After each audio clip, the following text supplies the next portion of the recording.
dan 28. Ketika Yesus masih berbicara,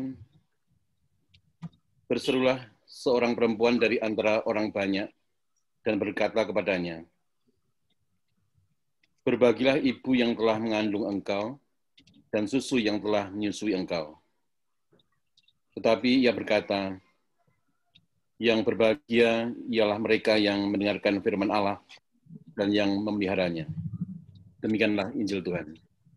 Terpujilah Kristus.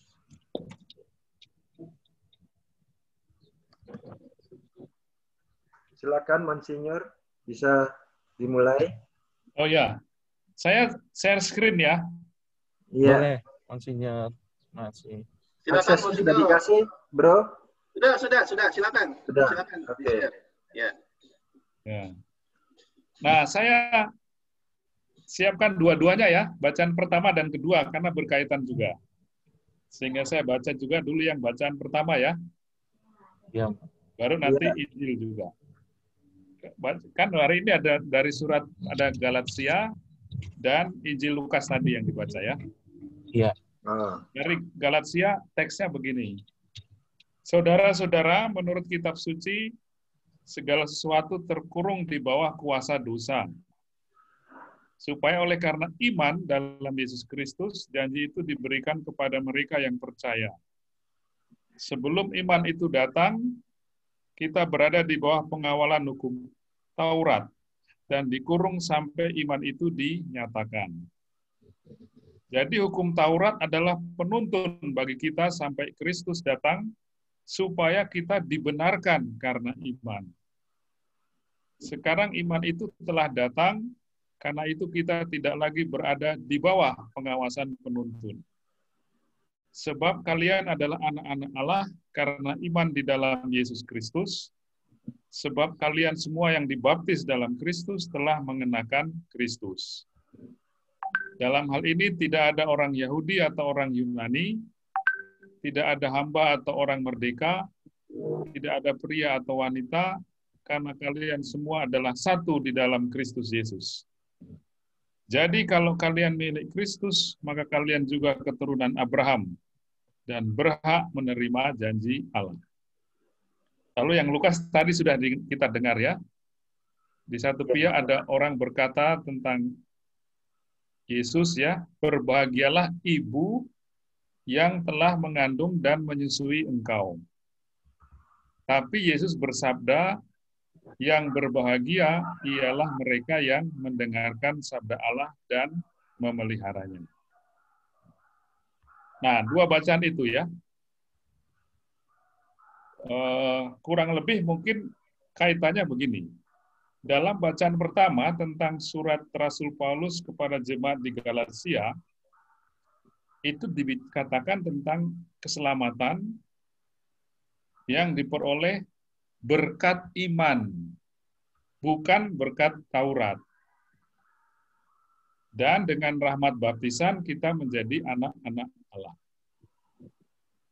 Nah, Injil itu sebenarnya kan berbicara tentang Maria itu, ibu Yesus, yang bisa menjadi teladan iman. Karena Yesus berkata, yang berbahagia ialah mereka yang mendengarkan sabda Allah dan memeliharanya.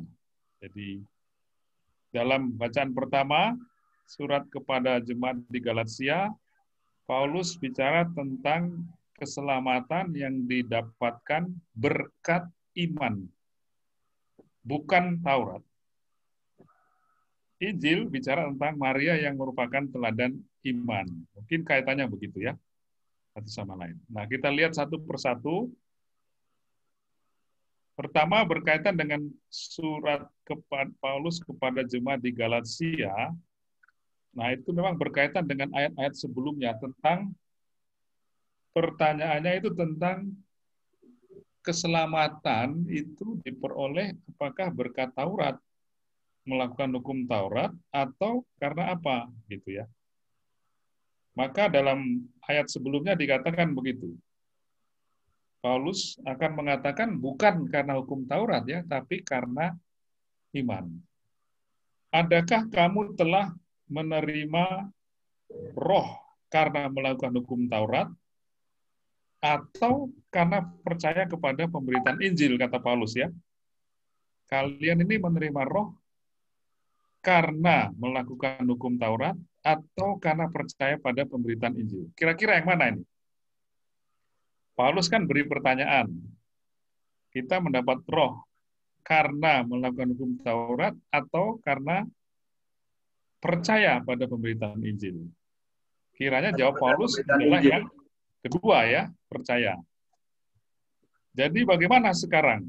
Apakah ia yang menganugerahkan roh kepada kamu dengan berlimpah-limpah dan yang melakukan mujizat di antara kamu berbuat demikian karena kamu melakukan hukum Taurat atau karena kamu percaya pada pemberitaan Injil? Sekali lagi ya, ditanyakan lagi. Apakah karena kamu melakukan hukum Taurat atau karena percaya pada Injil? Paulus jelas sekali arahnya ke yang kedua ya. Kamu mendapatkan rahmat keselamatan itu karena percaya kepada pemberitaan Injil, bukan karena melakukan hukum Taurat. Nah, bahkan lebih keras lagi beliau ya. Karena semua orang yang hidup dari pekerjaan hukum Taurat berada di bawah kutuk. Nah, nanti kita lihat apa yang dimaksudkan. Sebab ada tertulis, terkutuklah orang yang tidak setia melakukan segala sesuatu yang tertulis dalam hukum Taurat. Jadi, apakah bertentangan antara hukum Taurat dengan janji-janji Allah? Sekali-kali tidak, kata Paulus. Sebab andaikan hukum Taurat diberikan sebagai sesuatu yang dapat menghidupkan, maka memang kebenaran berasal dari hukum Taurat. Tetapi tadi Paulus mengatakan karena Taurat atau karena iman? Karena percaya pada iman. Nah,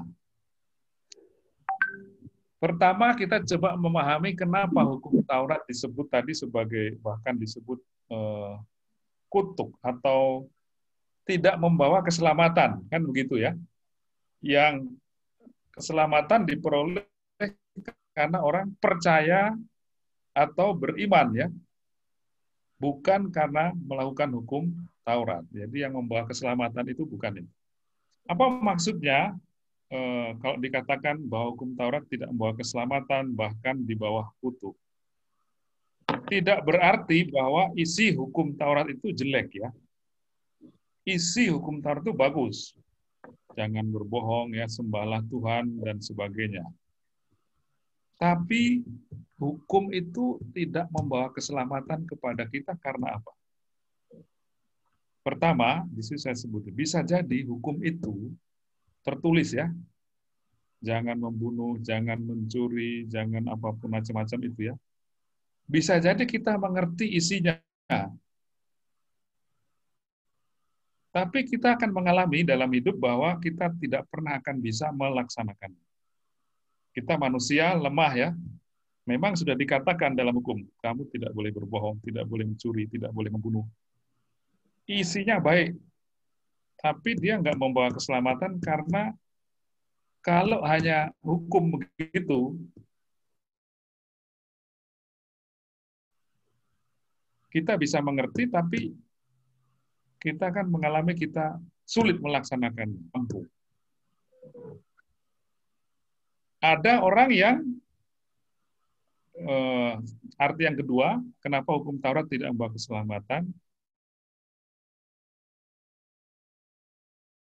Berdasarkan kekuatan sendiri dan menjadi sombong. Nah, orang-orang Farisi, ahli-ahli Taurat itu. Mereka merasa orang-orang yang hebat karena bisa melakukan isi hukum Taurat berdasarkan kekuatan kemampuan sendiri, bukan berdasarkan iman.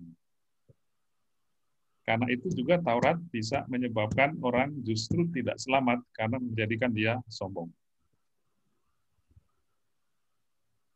Nah, itulah yang dimaksudkan kenapa hukum Taurat tidak memberi kehidupan, kata Rasul Paulus ya, melainkan iman. Hukum Taurat tidak memberi kehidupan kan karena isinya jelek, isinya bagus. Tapi kalau hanya hukum Taurat saja, perintah-perintah begitu bisa bikin kita frustrasi karena kita tidak bisa melaksanakannya. Atau ada orang yang justru menjadi sombong karena merasa bisa melaksanakannya. Hukum Taurat itu jadi alasan menjadi sombong. Perintah-perintah, wah saya sudah melaksanakannya. Seperti orang Farisi yang berdoa itu ya di kapel, di bait Allah, aku berbeda dengan pemungut cukai itu dan mengatakan saya sudah melaksanakan ini. Jadi justru sombong. Jadi Taurat tidak membawa keselamatan justru ya, tetapi justru menyebabkan orang tidak selamat karena menjadi sombong. Itu maksudnya kalau Paulus mengatakan hukum Taurat tidak membawa kehidupan, kebenaran, dan keselamatan. Tetapi yang membawa kehidupan dan keselamatan adalah iman. Nah, maksudnya apa? Nah, menurut iman kita, Allah itu tidak hanya memberikan kepada kita peraturan-peraturan, contoh-contoh untuk ditaati. Itu juga dikasih tahu peraturan ini. Tapi kalau Allah itu hanya memberikan peraturan-peraturan, jangan mencuri, dan lain sebagainya, itu belum membawa keselamatan. Karena tadi, kalau kita sudah tahu ada peraturan begitu, kita orang lemah juga akan sering merasa frustrasi karena tidak bisa melakukannya. Nah, maka menurut iman kita Allah bukan hanya memberi peraturan, tetapi juga mengampuni dosa-dosa kita dan memberi rahmat, kekuatan, supaya kita bisa melaksanakan perintah-perintah dan contoh yang diberikan agar selamat. Jadi itulah yang membawa keselamatan. Peraturan, hukum-hukum itu baik juga diketahui, tapi Allah memberikan kita peraturan hukum-hukum, tapi juga kekuatan. Itulah yang disebut rahmat, supaya kita bisa melaksanakan peraturan-peraturan itu. Kalau tidak, peraturan itu tidak membawa kehidupan. Maka yang diperlukan dari kita adalah supaya selamat iman. Tadi Paulus mengatakan begitu ya dalam surat yang kita baca tadi ya, Galatia bacaan pertama hari ini. Tadi kan dikatakan begitu. Jadi hukum Taurat menuntun supaya kita dibenarkan oleh iman. Sebab kalian adalah anak-anak Allah karena iman di dalam Yesus Kristus.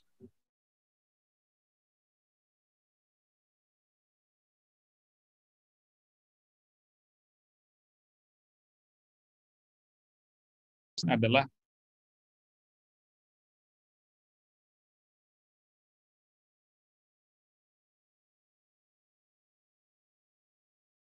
kita tidak mampu hanya memberi Taurat, peraturan-peraturan, tetapi juga dia memberi rahmat supaya kita juga mampu melakukan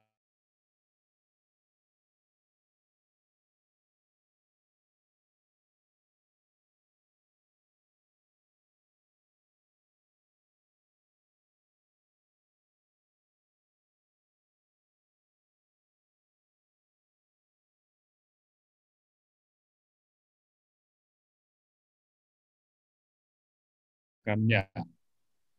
Jadi iman itu bukan hanya bersifat pasif, tetapi juga aktif mewujudkannya dalam perbuatan. Nah, itu bisa kita lihat kaitannya dengan bacaan Injil ya. Jadi bukan peraturan kitab Taurat yang membawa kehidupan, melainkan kita juga oleh Allah selain diberi petunjuk-petunjuk, juga diberi kekuatan, roh, rahmat untuk bisa melaksanakan kekuatan peraturan dan nasihat-nasihat itu. Maka kita harus mengakui, kita harus percaya bahwa Allah memberikan kekuatan dan rahmat tersebut. Paulus mengatakan yang membawa kita kepada kebenaran adalah iman.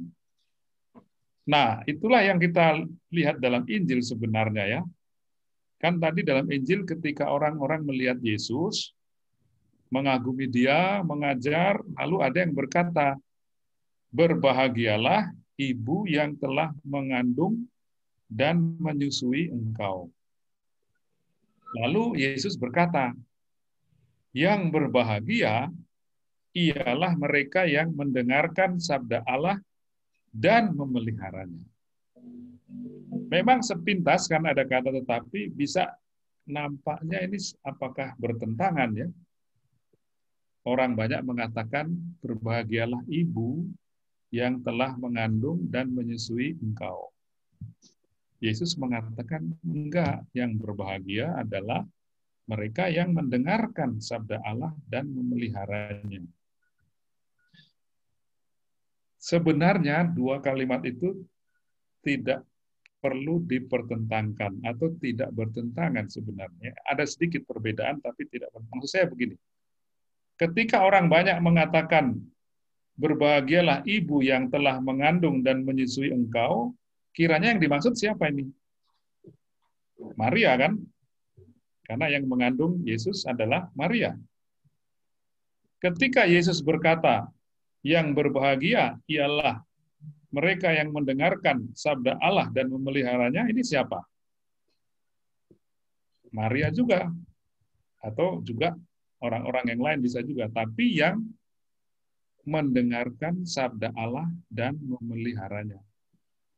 Karena seperti kita ketahui sebenarnya itulah Maria ya. Maria itu berbahagia karena dia adalah tokoh beriman, teladan beriman. Nah, dalam bacaan pertama tadi Galatia, iman itulah yang membawa kepada keselamatan dan kebenaran. Jadi bisa dilihat titik sambungnya di situ. Ketika orang banyak mengatakan berbahagialah ibu yang telah mengandung dan menyusui engkau, kiranya yang dimaksud Bunda Maria. Waktu Yesus mengatakan yang berbahagia ialah mereka yang mendengarkan sabda Allah dan memeliharanya, itu cocok juga untuk Maria. Karena Maria adalah tokoh yang kita ketahui dalam kitab suci, kalau melihat kisah-kisahnya adalah memang dia adalah tokoh yang beriman, yang mendengarkan sabda Allah dan memeliharanya. Misalnya kan kita tahu cerita-cerita itu ya, ingin menunjukkan bahwa yang dimaksud Yesus sebagai yang mendengarkan sabda Allah dan memeliharanya, itu kita bisa artikan juga sebagai ibunya sendiri, yaitu Maria. Karena itulah tokoh Maria yang kita temukan dalam kitab suci, misalnya dalam Lukas bab 1 ayat 34, ketika malaikat Gabriel membawa kabar gembira, memang dia sempat mengatakan bagaimana hal itu mungkin terjadi, karena aku belum bersuami. Tapi setelah malaikat mengatakan lagi, dia akhirnya mengatakan, aku ini hamba Tuhan, terjadilah padaku menurut perkataanmu. Ini kan sikap orang beriman, tadi yang dalam bacaan pertama membawa kita kepada keselamatan. Orang beriman itu kan sikapnya seperti itu, terjadilah padaku menurut perkataanmu. Aku ini hamba Tuhan, ini kan pernyataan orang yang beriman. Terjadilah padaku menurut perkataanmu. Kalau Yesus tadi mengatakan mendengarkan sabda Allah dan memeliharanya. Lukisan tentang orang beriman dan yang berbahagia. Jadi atau kita bisa lihat ayat lain dari kitab suci yang menunjukkan bahwa kiranya yang dimaksud Yesus sebagai orang yang mendengarkan sabda Allah dan memeliharanya bisa Maria. Dalam Lukas bab 2 ayat 19 dikatakan Maria menyimpan segala perkara itu dalam hatinya dan merenungkannya. Mirip dengan yang tadi dikatakan Yesus ya. Berbahagialah, yang berbahagia adalah orang yang mendengarkan sabda Allah dan memeliharanya. Dalam Lukas bab 2 ayat 19 ini cerita tentang kelahiran Yesus. Setelah Yesus lahir, Orang-orang bersukacita, gembala-gembala datang menyanyikan puji-pujian di depan bayi Yesus. Lalu Injil Lukas mencatat bahwa Maria, ketika yang lain berpuji-pujian itu, menyimpan segala perkara itu dalam hatinya dan merenungkannya. Itu kan mirip dengan tadi yang dikatakan Yesus. Mendengarkan sabda Allah dan memeliharanya. Atau contoh lain dalam Lukas bab 2 ayat 51. Ini cerita tentang Yesus yang dibawa ke bait Allah lalu tertinggal di bait Allah. Lalu Yusuf dan Maria harus berjalan kembali untuk mencari Yesus dan menemukan dia di bait Allah. Lalu mereka sedikit mengeluh begitu ya. Nak, kenapa engkau melakukannya hal itu? Lalu Yesus justru mengatakan, tidak tahukah kamu bahwa saya memang harus demikian, berada di bait Allah dan seterusnya. Tapi kemudian dikatakan, lalu iya, Yesus pulang bersama-sama mereka ke Nazaret. Dan ia tetap hidup dalam asuhan mereka. Lalu dikatakan, ibunya, Maria ya, menyimpan semua perkara itu di dalam hatinya. Mirip dengan ayat di Lukas 2 ayat 19, mirip juga dengan yang dikatakan Yesus dalam Lukas 11 yang merupakan Injil hari ini, mendengarkan sabda Allah, memeliharanya. Itu contoh orang yang beriman atau yang dalam bacaan hari ini disebut orang yang berbahagia. Orang yang mendengarkan sabda Allah dan memeliharanya. Tentu saja kita tahu ya bahwa Bunda Maria bukan hanya mendengarkan, memelihara dalam arti melaksanakan ya. Memelihara itu bukan sekedar menyimpan kitab suci yang bagus, tapi memelihara sabda Allah itu seharusnya berarti melaksanakan sabda Allah. Sikap beriman yang lain yang ditunjukkan Maria kita kenal ya semua dalam Kidung Maria Lukas bab 1 ayat 46 sampai 48. Jiwaku memuliakan Tuhan dan hatiku bergembira karena Allah juru selamatku, sebab Ia telah memperhatikan kerendahan hamba-Nya. Sesungguhnya mulai sekarang segala keturunan akan menyebut aku berbahagia. Ini contoh sikap beriman dari Maria yang berbeda dari orang-orang Farisi yang merasa sombong karena bisa melakukan hukum Taurat. Jadi, kalau dalam bacaan pertama, Galatia, Paulus mengatakan bahwa kita dibenarkan karena iman, bukan karena hukum Taurat, maka maksudnya ini, kita akan mendapat keselamatan karena kita percaya kepada Allah, misalnya kemudian dengan dibaptis dan menjadi anak-anak Allah, tapi juga dalam arti kita mendengarkan dan memelihara sabda Allah, seperti Maria ya, dan melaksanakan sabda Allah, tapi juga mengakui bahwa semua itu mungkin berkat bantuan kekuatan dari Allah. Jadi seperti Maria tadi ya, Maria memelihara sabda Allah, melaksanakan, tapi tetap rendah hati. Jiwaku memuliakan Tuhan, hatiku bergembira, karena Allah juru selamatku, Ia memperhatikan kerendahan hamba-Nya. Itulah unsur-unsur dari Bunda Maria yang kita bisa pelajari sebagai teladan, tokoh teladan orang beriman ya. Paulus dalam bacaan pertama sekali lagi mengatakan kita dibenarkan karena iman, bukan karena hukum Taurat. Artinya kita percaya pada Allah, tapi juga seperti Yesus katakan dalam Injil, mendengarkan dan memelihara sabda Allah, seperti dicontohkan Maria, melaksanakan sabda Allah, sekaligus tetap mengakui bahwa semua itu mungkin berkat bantuan kekuatan dari Allah. Itu aspek yang mungkin paling penting. Tapi ada aspek lain dari bacaan-bacaan hari ini yang mungkin berkaitan juga karena tadi dikatakan Dalam bacaan pertama, sebab kalian adalah anak-anak Allah karena iman di dalam Yesus Kristus. Semua yang dibaptis dalam Kristus telah mengenakan Kristus. Maka Paulus mengatakan dalam hal ini tidak ada orang Yahudi atau orang Yunani. Tidak ada hamba atau orang merdeka. Tidak ada pria atau wanita, karena kalian semua adalah satu di dalam Kristus Yesus. Jadi kalau kalian milik Kristus, maka kalian juga keturunan Abraham dan berhak menerima janji Allah. Jadi berkat baptisan, baik orang Yahudi maupun Yunani bersatu. Hamba, orang merdeka, tidak ada perbedaan. Jadi semua bersaudara karena baptis. Seperti dikatakan Paus Fransiskus dalam ensiklik yang terbaru, Fratelli Tutti. Semua adalah saudara. Jadi aspek dari bacaan pertama adalah itu ya, karena dibaptis maka tadi dikatakan tidak ada orang Yahudi atau orang Yunani, tidak ada hamba atau orang merdeka, pria wanita. Jadi pembedaan-pembedaan itu menjadi persatuan oleh karena satu dalam Kristus Yesus. Dalam Injil juga kita bisa lihat ya, tadi ikatannya itu bukan ikatan jasmani itu juga, tetapi karena melihara sabda Allah. Berbahagialah ibu yang telah mengandung dan menyusui engkau.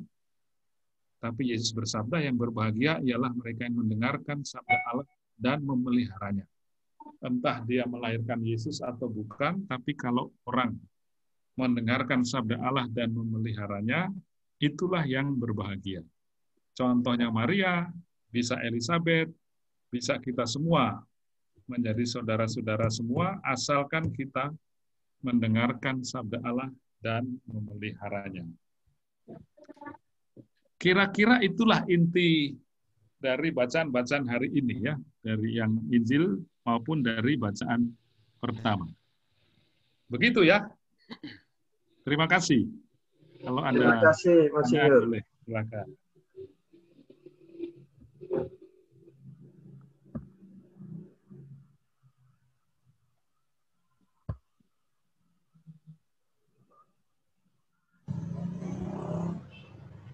Francis, apakah mau dilanjutkan dengan Sis Iren atau ada pertanyaan dulu? Lebih baik sih pertanyaan dulu aja, karena saya kan nanti masuknya ke Lectio Divina dan sharing Injil 7 langkah itu sebagai metode pendekatan kita kepada sabda. Oke. Jadi silahkan untuk ini bisa dilanjutkan dulu aja dengan Monsinyur. Iya.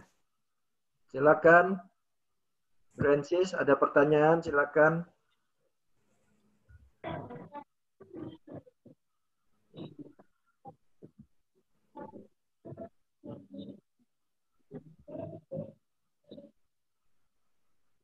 Saya, Bro. Pertanyaan, silakan, Bro. Ya. Baik. Ya, Monsinyur Sunarko. Ya. Selamat siang. Kalau menyatakan kita selamat karena iman, bukan karena hukum Taurat, seolah orang Yahudi zaman dulu tidak pernah mengandalkan Tuhan semuanya ya. Saya kira lebih tepat itu ditujukan untuk ahli-ahli Taurat dan kelompok Farisi. Kalau saya boleh membandingkan ini, kebetulan ketemu ini.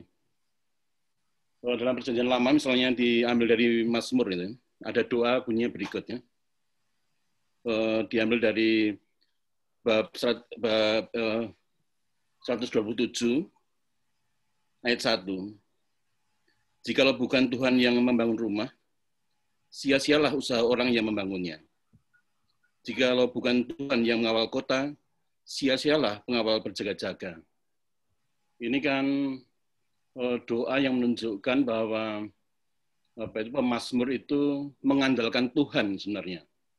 Jadi di masa lampau ketika hukum Taurat berlaku bagi orang Yahudi, dikaitkan dengan Mazmur ini, saya kira juga ada ajaran yang mengandalkan Tuhan, cuma rumusannya berbeda.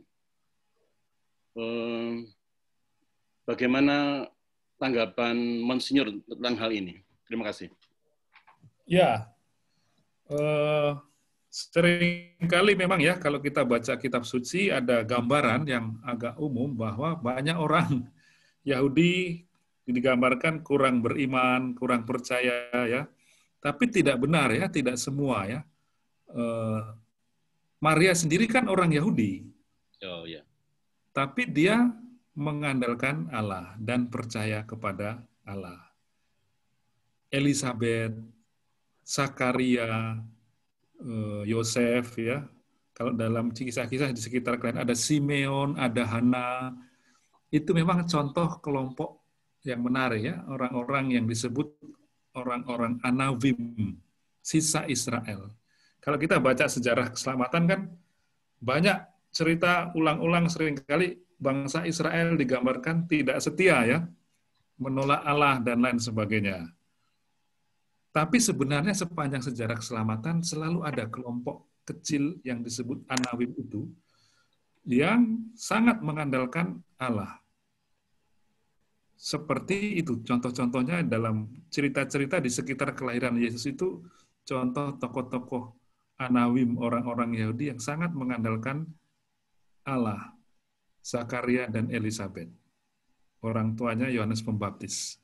Yang juga sudah tua tapi belum punya anak, tapi sangat berharap pada Allah. Simeon dan Hana yang sangat menantikan kedatangan Mesias.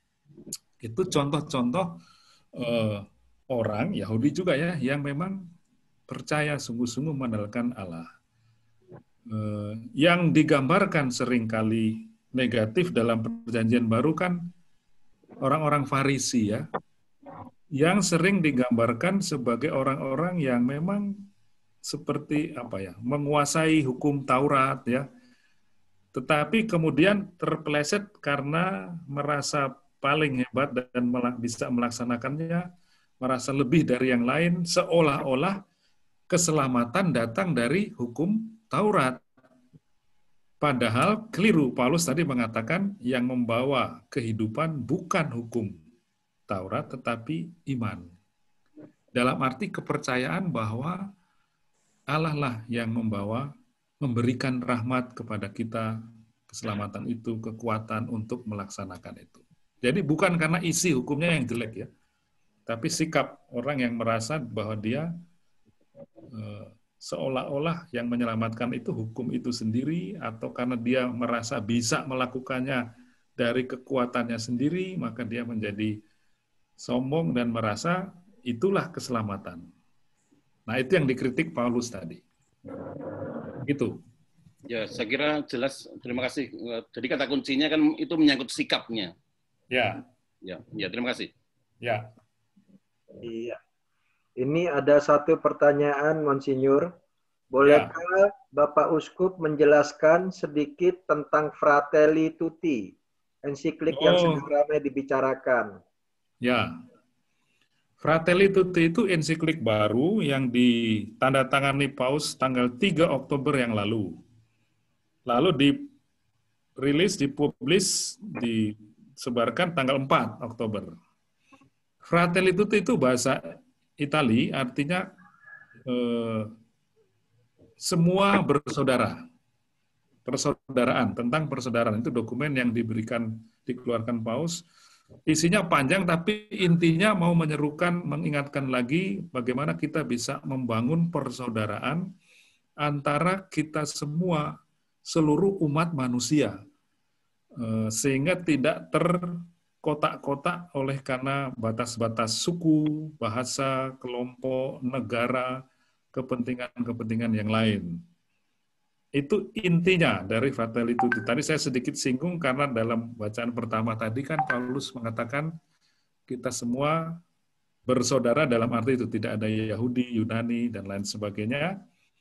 Dan Injil juga yang satu tadi mengatakan berbahagialah ibu yang melahirkan ya jasmani, tapi Yesus memperluas mengatakan yang bahagia itu bukan soal yang relasi suku atau apa, tapi asal orang-orang yang entah dari suku manapun asalnya, tapi dia memelihara sabda Allah ya, dan melaksanakannya. Itulah persaudaraannya. Jadi itu inti dari Fratelli Tutti, mengajak kita untuk membangun persaudaraan. Tentu juga di sana jelas sekali ya, Paus mengharapkan perhatian khusus pada orang-orang yang menderita, terutama kaum migran, perantau, itu ya, yang datang ke negara-negara dan dimohon supaya diterima. Itulah Fratelli Tutti.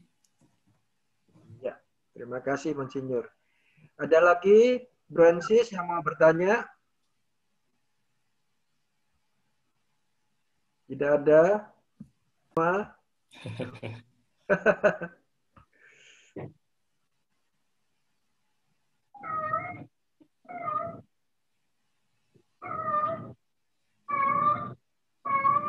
Wah, ada kucing nih.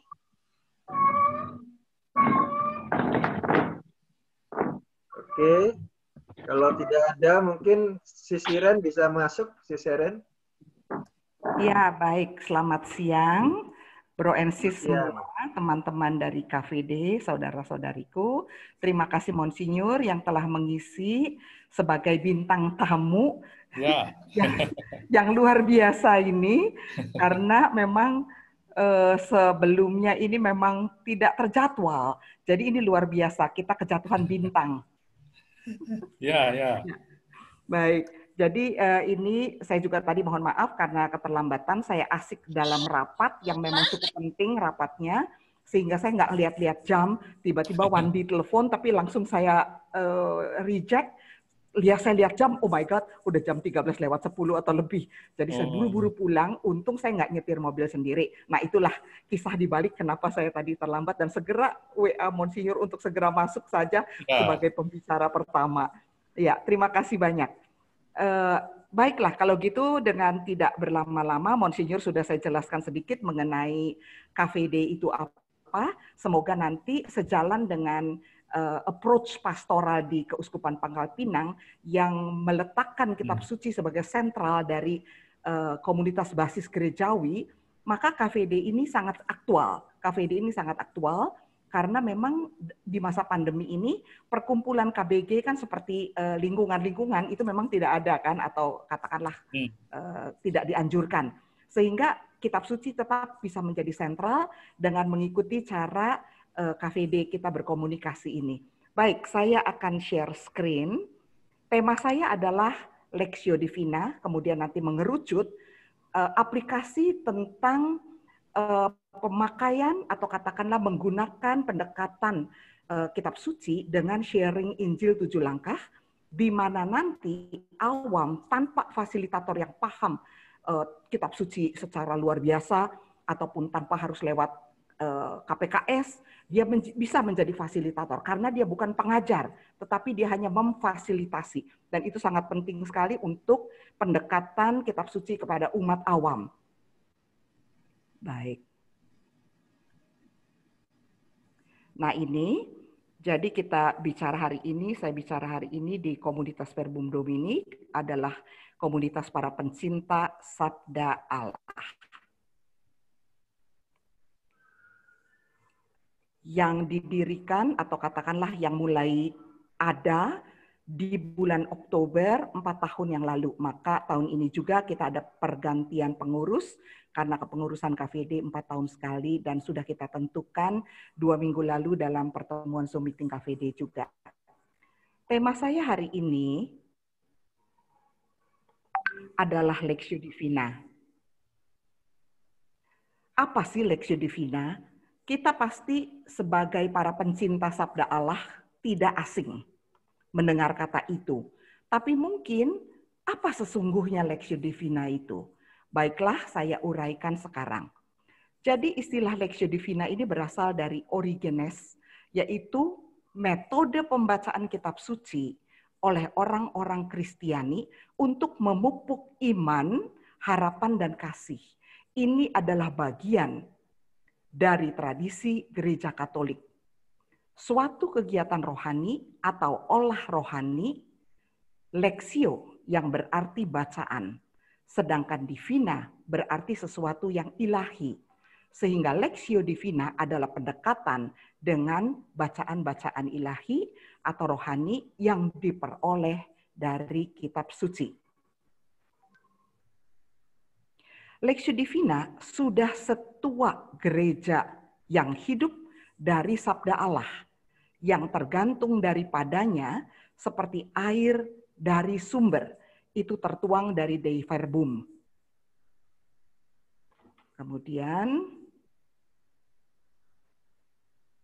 pada awalnya tidak ada pembacaan yang diorganisir dengan metode-metode tertentu, melainkan tradisi yang diteruskan dari generasi ke generasi lewat praktek-praktek pendekatan umat Kristiani dengan kitab suci ini. Walaupun memang kalau kita pikir di zaman itu belum ada kitab suci seperti yang kita punya sekarang. Belum ada buku-buku apalagi kita bawa pulang. Ya, zaman itu belum ada percetakan. Tapi itulah cara memang gereja juga sudah mempraktekkan kehidupan rohani lewat kitab suci. Memang waktu itu terutama dipraktekkan di balik-balik tembok biara. Sistematisasi Lectio Divina dalam 4 jenjang baru terjadi di abad ke-12. Pada sekitar tahun 1150, Gino, seorang rahib, mengajukan teori 4 jenjang dalam pembacaan kitab suci. Hal ini didapatkannya ketika suatu kali dia mendapatkan penampakan visual dalam pikirannya, yaitu 4 tangga jenjang rohani, yaitu pembacaan, meditasi, doa atau orasi, dan kontemplasi. Ini adalah tangga yang dinaiki para rahib dari bumi ke surga. Jenjangnya hanya sedikit, tetapi luar biasa tingginya, dengan ujung bawah tegak di atas bumi dan ujung atas menerobos awan-awan mencari rahasia surgawi. Setiap jenjang ini menghasilkan efek yang khas di dalam diri orang yang membaca kitab suci dengan pendekatan Lectio Divina. Jadi tujuan Lectio Divina adalah untuk mencapai apa yang dikatakan di dalam kitab suci, yaitu sabda sangat dekat padamu, dalam mulutmu, dan dalam hatimu, untuk kamu laksanakan. Ulangan 30 ayat 14. Dalam mulut, lewat pembacaan. Dalam hati, lewat meditasi dan doa. Dan pelaksanaannya dalam hidup lewat iman yang dikuatkan oleh kontemplasi. Tujuan Lectio Divina adalah tujuan kitab suci itu sendiri, yaitu sabda itu sendiri. Yaitu tujuannya apa? Memperoleh hikmat yang dapat membawa kepada keselamatan karena iman akan Yesus Kristus.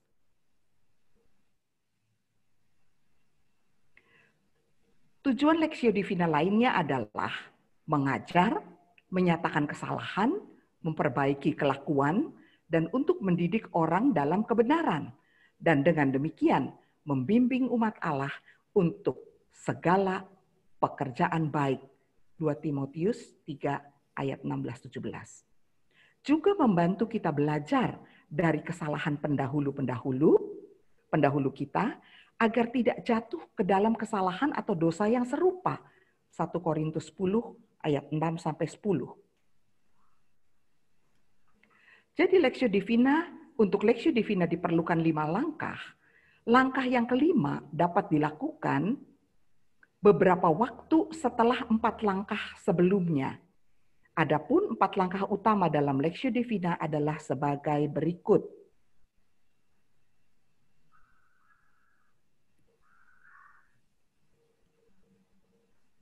Ini ada sedikit foto kegiatan Lectio Divina yang memang saya sudah tekuni sejak tahun 2009, 1 minggu 1 kali di hadapan Sakramen Maha Kudus, itu di Paroki Kelapa Gading. Lectio, langkah pertama adalah Lectio atau membaca. Pada langkah ini kita diajak untuk membaca dan meresapi akan isi dari kitab suci. Sebelum membaca, diperlukan pembulatan niat dan tujuan, fokus lebih dahulu. Bahwa kita tidak membaca hanya untuk pengetahuan akan kitab suci, namun kita membaca untuk perubahan perilaku dan perbaikan diri. Jadi itu kita harus sadari dulu.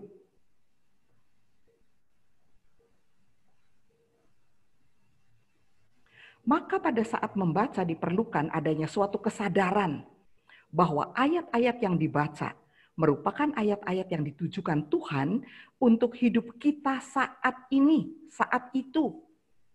Alangkah lebih baik lagi apabila leksio dilakukan berulang-ulang pada bacaan yang sama, yang kita dalami. Dalam hal ini kalau kita misalnya di KVD, ya sesuai dengan kalender liturgi harian. Kita baca berulang-ulang terus. Sehingga kita benar-benar merasakan bahwa ayat tersebut ditujukan untuk kita. Allah sendiri, Sang Sabda itu sendiri yang berbicara kepada kita.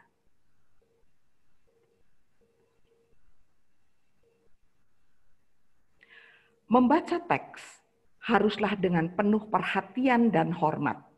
Karena setiap kata berasal dari Allah. Tuhanlah yang memberikan sabda itu dan dengan cara yang sangat pribadi. Mengingat-ingat sabda berarti mengingat Allah dan Tuhan Yesus Sang Sabda itu sendiri.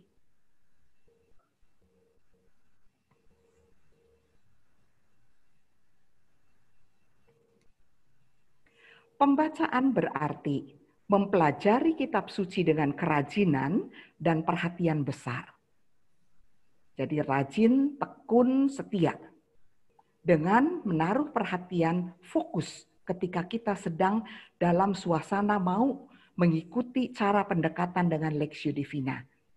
Dengan membaca dengan jelas, perlahan-lahan, dan lantang, kita menempatkan sabda Allah di mulut kita.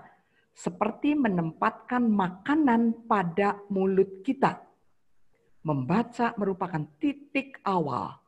Langkah ini membuat pembaca berpijak di bumi.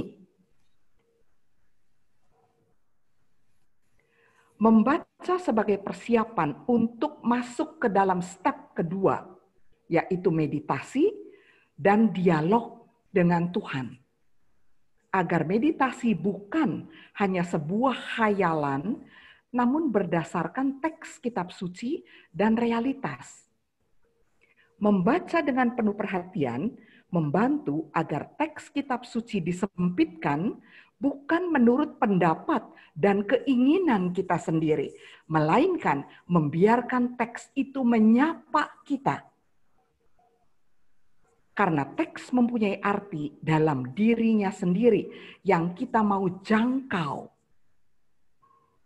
Tentu dalam hal ini, jangan lupa nanti di dalam 7 Step Bible Sharing itu, ada jangan lupa mengundang Roh Kudus memang. Karena ini peran Roh Kudus tak terpisahkan dari pendekatan kita dengan teks-teks Sabda Allah. Jadi karena teks mempunyai arti dalam dirinya sendiri, yang tak tergantung pada orang yang membacanya. Studi kitab suci membantu Lectio Divina untuk dapat mengenal teks dalam rangka konteks. Studi kitab suci membahas aspek literer, historis, dan teologis, tapi waspada terhadap tafsiran yang rasionalistik tanpa iman, yang sering masih dijumpai dalam studi-studi kitab suci, yang nanti akhirnya jadi perang ayat, karena ngeyel. Ambillah satu comot ayat untuk pembenaran diri. Nah itu, jadi studi kitab suci bukan itu maksudnya. Sedangkan melakukan Lectio Divina, tidak mutlak harus melakukan studi ilmiah. Jadi orang yang tanpa latar belakang, apapun di bidang kitab suci, tetap bisa melakukan Lectio Divina. Melainkan, hanya sarana dan bantuan untuk mencapai tujuan, yaitu tujuannya tadi sudah disebutkan, membiarkan Allah berbicara kepada kita. Jadi tujuan Lectio Divina adalah cara berdoa dengan membaca, merenungkan kitab suci untuk mencapai persatuan dengan Tuhan Allah Tritunggal.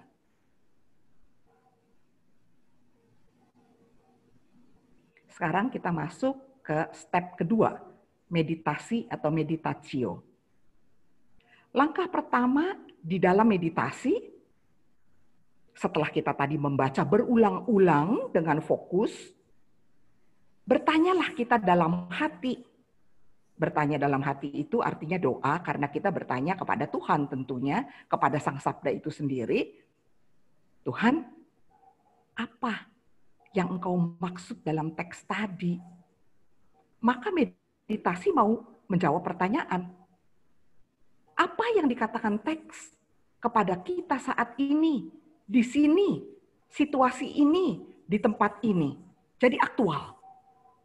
Aktual. Kita bertanya kepada Sang Sabda itu, ngebatinlah istilahnya kalau kita melakukan Lectio Divina sendiri. Kalau kita melakukan Lectio Divina dalam kelompok, juga tetap ngebatin, tanya, apa makna teks itu untuk saya? Untuk saya. Bukan untuk kami, untuk saya.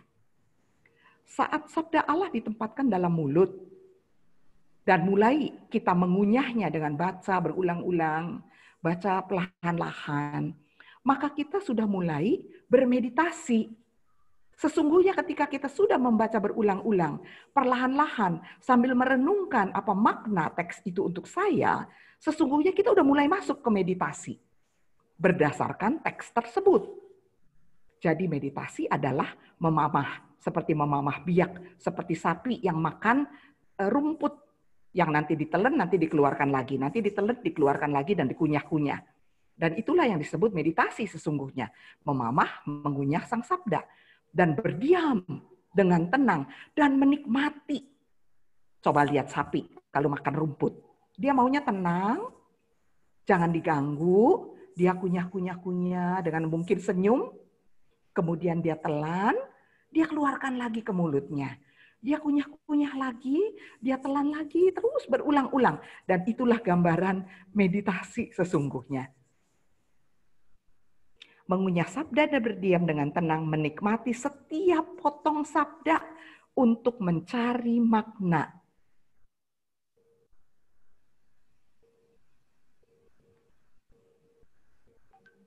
Jadi meditasi juga adalah berdialog dengan teks lewat pertanyaan reflektif.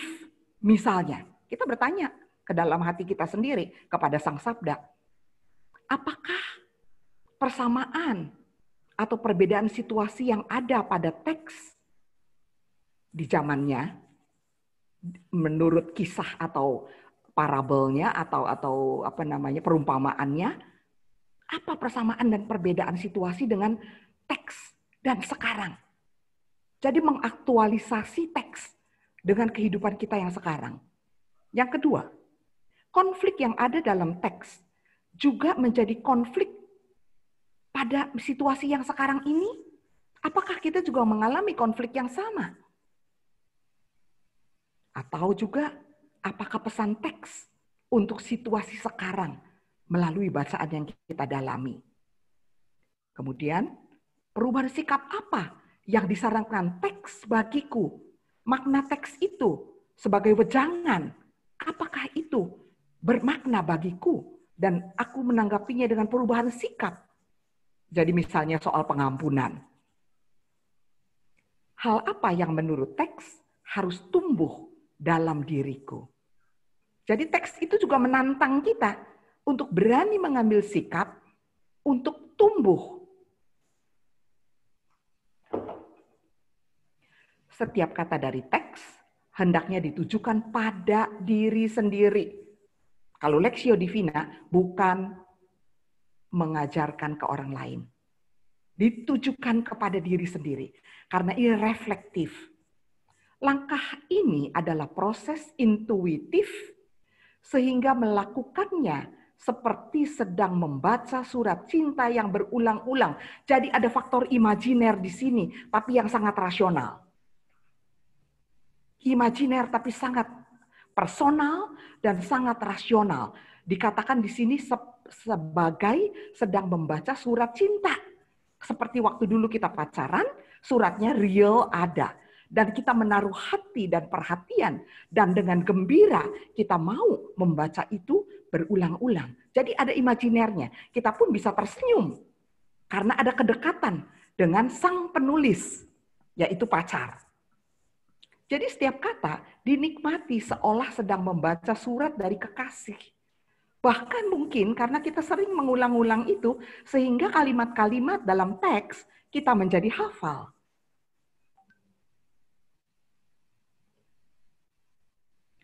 Merenungkan, meditasi adalah merenungkan dan meyakini kebenaran yang tersembunyi dalam sabda Allah yang menjadi kebijaksanaan dalam hidup kita, dalam hidupnya, hidup sang sabda itu sendiri, dan menjadi hidup kita. Merenungkan juga tidak berpikir semata tentang teks itu, tetapi meresapkannya dengan mengulang-ulang teks tersebut sampai artinya ada insight, ada suatu pemahaman baru tentang hidup, pemahaman baru tentang teks itu yang meresap ke dalam hati.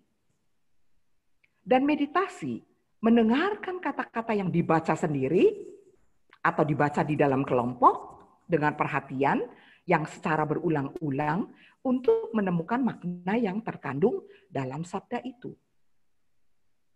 Kapan meditasi itu beralih ke doa? Nah, di sini pemahamannya adalah sulit mengatakan kapan kita juga bertanya kapan seorang remaja itu beralih ke menjadi dewasa. Nggak ada titik hitam putihnya, tetapi ini suatu yang mengalir, yang ketika kita memeditasikan sabda itu dan setelah kita dalami dan kita kunyah-kunyah terus dan kita biarkan sabda itu menggema dalam hati kita dan saatnya kita juga mengalir, itu menjadi sebuah doa. Meditasi membuat makna teks itu terbuka, relevan dengan situasi sekarang yang kita alami, yang kita hidupi masa kini dan saat ini, dan memberi gambaran akan apa yang diminta Allah dari kita. Karena Tuhan bersabda kepada kita. Allah bersabda, konteksnya aktual. Bila kita mempunyai gambaran mengenai apa yang diminta Allah, maka saatnya kita bertanya, sekarang apa yang hendak kukatakan kepada Allah? Bagaimana tanggapan kita terhadap sentuhan sabda itu kepada kita? Apakah aku menerima sabda itu dengan hati terbuka, seperti tadi, seperti Maria, seperti orang yang merenungkan sabda Allah dan melaksanakannya? Atau kita menolak, resisten, kita menolak.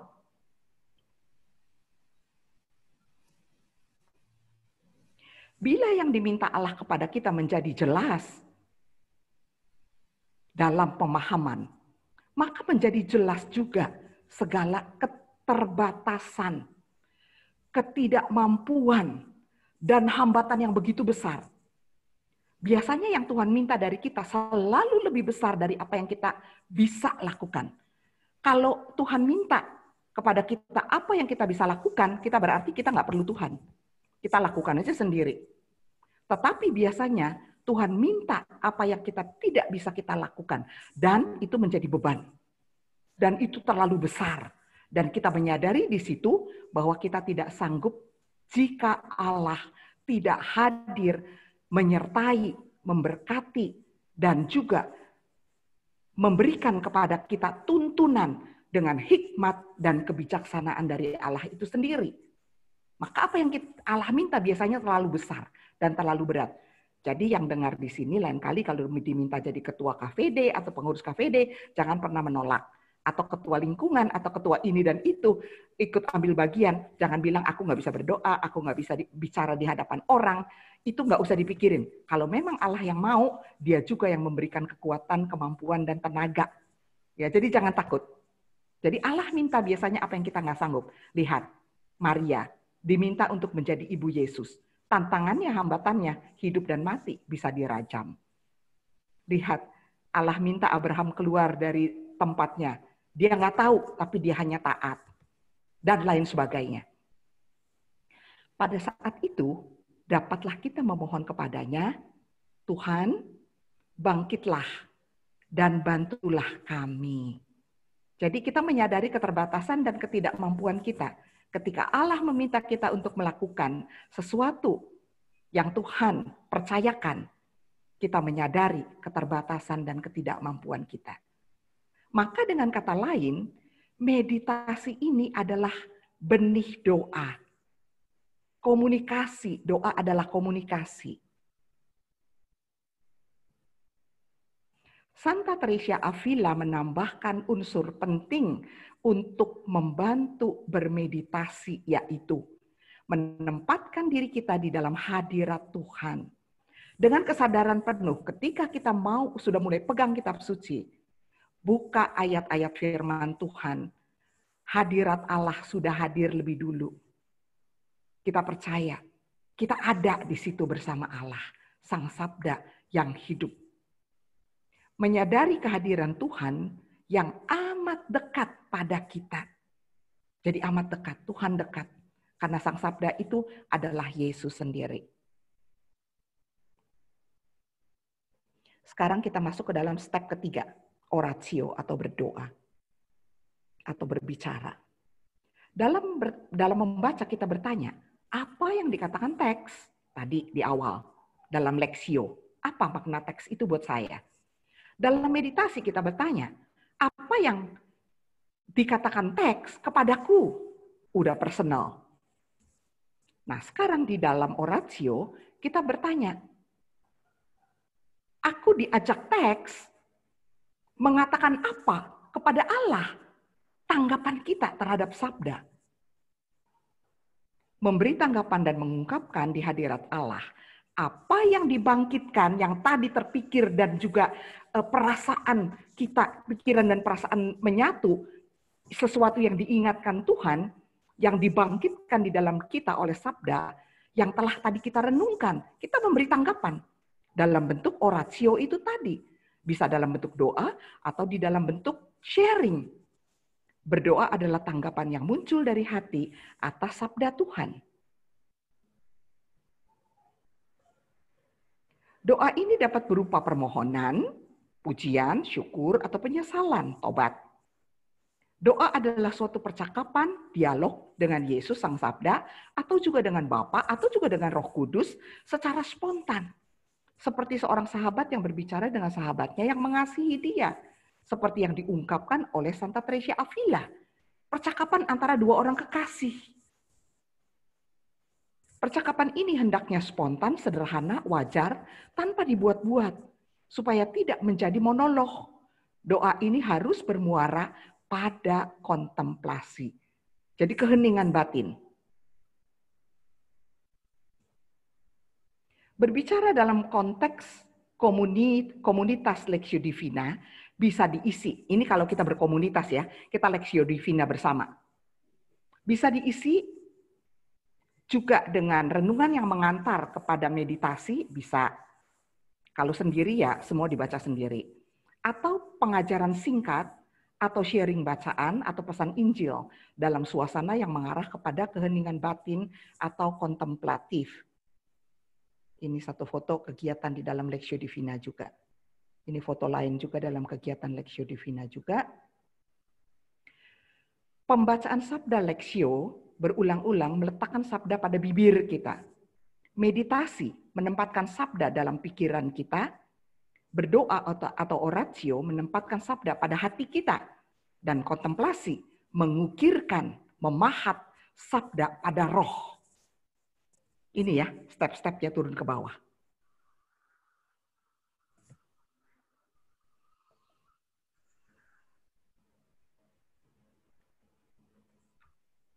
Kontemplasi berasal dari kata Latin contemplari yang berarti memandang. Ya, dengan mata batin kita memandang dengan cinta besar, dengan kasih, seperti kita sedang berdampingan dengan kekasih kita yang hanya saling pandang. Tidak berbicara apa-apa lagi. Kita cuma senyum-senyum sedikit, memandang dia yang hadir di samping atau di hadapan kita. Itu secara ininya ya, dengan mata batin dan mata hati itu kita membayangkan kekasih jiwa kita hadir di hadapan kita. Maka dengan mata tertutup kita melihat kekasih jiwa ada di sana, kita bersuka cita, kita bergembira, kita tersenyum karena dia sang kekasih jiwa hadir di depan atau di samping kita. Jadi doa kita berubah dari suatu percakapan menjadi suatu pandangan kasih dalam iman, dalam keheningan, tanpa kata-kata, tanpa gagasan. Lupakan pikiran. Ya, apalagi pikiran yang tiba-tiba dalam keheningan itu sering seperti Santa Teresia Avila katakan, seperti kuda liar yang tiba-tiba lompat sana, lompat sini, kepikiran ini, kepikiran itu, kepikiran kesemutan, kepikiran segala macam juga. Ada ini, apakah tadi kompor udah dimatiin atau belum? Ada ini itu. Nah, itu yang perlu dikendalikan. Nanti ada cara-caranya sebetulnya dalam praktek latihan Lectio Divina, bagaimana kita mengendalikan pikiran kita yang dikatakan oleh Teresia Avila seperti kuda liar. Doa kita berubah dari suatu percakapan menjadi suatu pandangan kasih dalam iman, dalam keheningan, tanpa kata-kata dan tanpa gagasan. Awalnya saat kontemplasi ini hanya singkat. Untuk pemula susah banget. Untuk pemula susah banget. Bisa tidur atau bisa pikirannya lompat-lompat ke sana kemari. Lama-kelamaan kalau kita tekun, melatih diri, kita setia, kita dapat masuk ke dalam kontemplasi yang lebih panjang, terutama karena pertolongan rahmat. Jadi kekuatan sendiri sering-sering kita gagal. Jadi kita juga minta pertolongan Roh Kudus untuk membantu kita masuk ke dalam kontemplasi, berjumpa dengan kekasih jiwa. Masuk ke dalam keheningan yang dalam, besar, dan keterserapan. Kita terserap dalam hadirat Allah. Dalam keheningan dan kedamaian inilah Allah mencurahkan kasih dan kebijaksanaan. Sehingga biasanya kalau Lectio Divina ini membuat orang menjadi tenang, menjadi sabar, menjadi tidak reaktif, jadi senyum-senyum terus gitu ya. Jadi melihat sesuatu itu tidak dengan kasat mata, tetapi melihat ada sesuatu di balik dari masalah. Janganlah memaksakan tinggal dalam keheningan bila itu tidak ditarik dari dalam, dari Allah sendiri. Kita boleh melatih, tetapi rahmat yang bekerja. Sebab jika demikian, keheningan itu akan menjadi kekosongan yang steril. Kita juga rasanya kesel gitu ya. Dan keheningan itu membuat orang takut. Sebaliknya jika kita ditarik ke dalam keheningan yang dalam, jangan takut, lepas, undang Yesus dalam hati kita. Sabda itu Yesus. Dan kita pendekatannya tadi adalah melalui sabda. Jadi jangan takut sebab itu sungguh-sungguh suatu rahmat yang besar. Perjumpaan dengan sabda membawa kita untuk mengenal Dia yang sudah lebih dulu mengenal kita, untuk mencintai dan dicintai dalam kekuatan roh yang berdoa di dalam diri kita. Jadi rohlah yang berdoa untuk diri kita. Di mana kita tadi sudah meletakkan pikiran hati kita, keluh kesah kita itu tidak kita ungkapkan di dalam kontemplatio. Kita betul-betul lepas dan membiarkan Allah yang memenuhi kita dengan rahmat-Nya. Dan melalui perjumpaan ini kita mengalami transformasi. Kita telah sampai pada sumber air hidup dan diberi minum secara cuma-cuma dari sumbernya. Nah, ini gambaran pendekatan Lectio Divina, yaitu 4 langkah tadi, Lectio, Meditatio, Oratio, dan Contemplatio.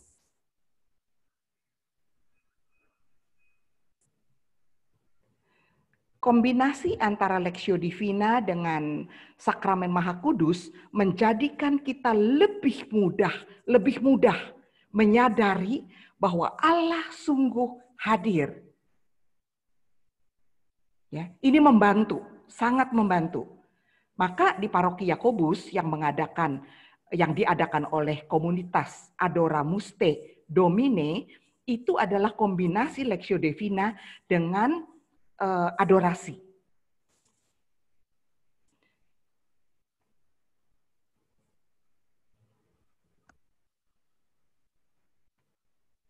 Nah, sekarang tadi dikatakan kita masukkan unsur kelima, yaitu aktio atau missio atau action yaitu aksi nyata perbuatan kasih. Karena kalau kita meyakini Allah begitu dekat dengan kita, dia hadir dan mengubah kita, mau tidak mau, perubahan yang terjadi adalah perubahan diri kita yang semakin serupa dengan Sang Sabda itu sendiri, yaitu Allah yang maha kasih, maha murah hati, maha peduli, solidaritas, dan lain sebagainya. Jadi mau nggak mau, aksi itu harus sampai nyata. Ya, iman tanpa perbuatan adalah mati. Jadi manusia yang telah mengalami transformasi itu nyata.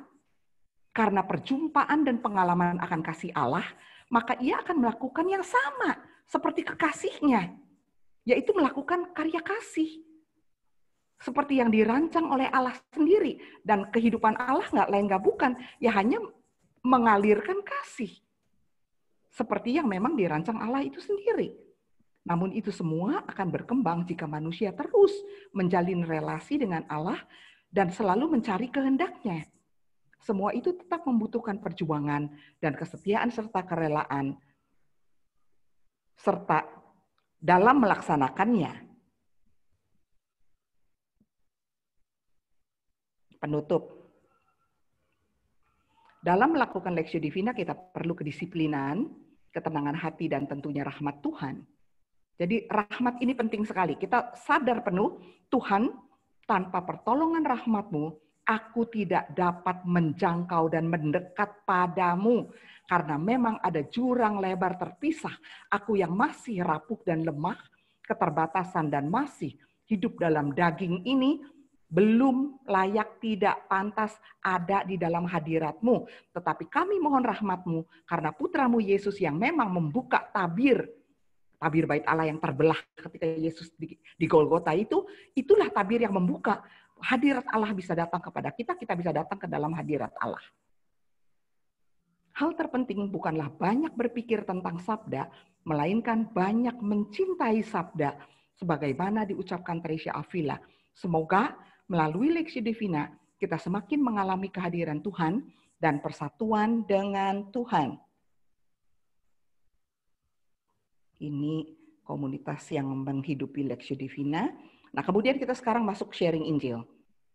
Sharing Injil 7 langkah yang dirumuskan dari Federal Asian Bishop Conference, jadi semacam konferensi wali-wali gereja uskup-uskup se-Asia, yaitu yang disebut ASIPA, Asian Integral Pastoral Approach, pendekatan pastoral untuk mendekatkan sabda Allah kepada manusia, kepada umatnya, dan sekaligus mendekatkan umatnya kepada sabda Allah dengan cara yang dalam tanda kutip relatif mudah, yang tidak berbelit-belit dan tidak perlu sekolah kitab suci. Jadi 7 step yang saya rumuskan mungkin ada sedikit berbeda dengan ASIPA aslinya, yaitu dibuka langkah pertama dengan lagu pembukaan dan doa pembukaan. Lagu pembukaan biasanya saya mengajak para umat yang mau mendalami pendekatan Alkitab dengan cara sharing Injil 7 langkah, itu biasanya 2 lagu. Lagu pertama biasanya standar, firman-Mu pelita bagi kakiku, itu ya. Jadi menyadarkan kita dulu bahwa firman Allah ini memang kita butuhkan untuk hidup kita melangkah sehari-hari, supaya kita enggak terantuk dan jatuh atau masuk ke dalam perangkap iblis, ataupun kita nyasar, dan lain sebagainya. Kemudian lagu yang kedua itu adalah lagu mengundang Roh Kudus. Dengan kesadaran penuh, tanpa pertolongan Roh Kudus kita tidak akan mengerti teks. Kita tidak akan bisa mendekat kepada teks. Karena Roh Kudus ini adalah yang membuka pikiran dan hati kita untuk bisa mengerti sabda itu. Karena penulis suci pun menulis itu pasti dengan bimbingan Roh Kudus, bukan dengan pengertiannya sendiri. Maka kita mendekat kepada kitab suci harus juga dengan pertolongan jembatan Roh Kudus. Yang kedua, tadi itu Lectio, membaca teks dengan pertanyaan dalam hati setelah dibaca berulang-ulang. Apa yang Tuhan ingin sampaikan Tuhan kepadaku melalui teks ini? Dan setelah itu jeda. Setelah baca berulang-ulang minimum, biasanya kalau di komunitas kita misalnya di lingkungan, kita baca teksnya itu 2 kali, dan saya katakan bacanya harus pelan-pelan dengan suara lantang, dengan kecepatan baca 5 km per jam. Jadi artinya tuh pelan banget bacanya, dan dibaca 2 kali.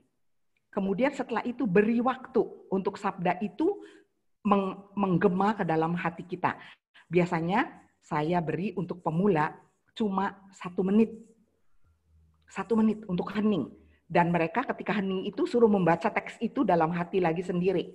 Dengan pertanyaan kepada teks, Tuhan, apa yang ingin kau sampaikan melalui teks ini? Kemudian step ketiga, melalui hening yang tadi dan melalui pertanyaan kepada Sang Sabda, kita bisa, katakanlah kalau secara rasional kita bilang, pilihlah 1 kata atau 1 ayat atau sepenggal ayat yang seolah-olah Tuhan mengingatkan kita melalui kata atau teks itu, itulah yang Tuhan sampaikan kepada kita. Dan ketika kita mendapatkan teks itu atau kalimat itu atau 1 kata itu, langsung ulangi terus. Ulangi terus. Nah, ketika kita mengulang-ulangi, kita tanpa sadar, kita masuk ke dalam meditasi. Pendekatannya masuknya meditasi itu lewat kata yang tadi kita imani sabda Allah yang menegur atau menyapa kita. Nah, kalau di dalam komunitas, kata atau ayat tersebut kita sampaikan kepada audiens. Jadi setiap orang menyampaikan 1 kata atau 1 kalimat atau 1 ayat. Jadi setiap orang nanti mendapat gilirannya bagi yang mau. Kalau pemula jangan dipaksa, nanti orang takut datang lagi. Jadi sampaikan. Nah, setelah itu kita masuk ke dalam keheningan yang kedua. Setelah ayat atau kata itu disampaikan, masuk ke dalam keheningan yang kedua dengan pertanyaan kepada Sang Sabda, Tuhan, apa makna kata itu bagiku? Apa makna ayat itu bagiku? Ingatkan aku akan pengalaman perjumpaanku dengan Engkau melalui kata itu. Nah, ketika kita bertanya seperti itu, maka sabda itu akan mengingatkan kita akan kisah suatu peristiwa perjumpaan kita dengan Tuhan melalui peristiwa kehidupan, realitas kehidupan kita. Dan itu kita tuangkan dalam step 5, yaitu dalam rupa sharing Injil.